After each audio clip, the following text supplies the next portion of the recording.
સુરતમાં યુજીસીના નવા કાયદા વિરુદ્ધ બ્રહ્મ સમાજે મોરચો માંડ્યો છે। સમસ્ત ગુજરાત બ્રહ્મ સમાજ દ્વારા કલેક્ટર કચેરી ખાતે મોટી સંખ્યામાં એકત્ર થઈ ઉગ્ર વિરોધ પ્રદર્શન કરવામાં આવ્યું હતું।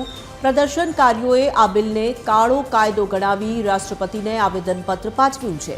સવર્ણ બાળકોના ભવિષ્ય સાથે અન્યાય થતો હોવાનો આક્ષેપ કરી આગામી દિવસોમાં તમામ સવર્ણ સમાજ સાથે મળી રણનીતિ ઘડવાની ચીમકી ઉચ્ચારી છે।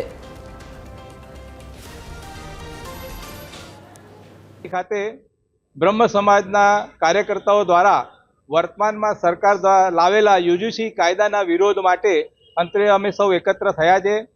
અત્યારે ભારત દેશની સ્થિતિ જોઈએ તો વિશ્વમાં સૌથી યુવાન દેશ ભારત છે અને ભારતના યુવાનોને સારી તક મળે તે માટે સરકારે જે નીતિ ઘડી છે તે ખોટી ઘડી છે।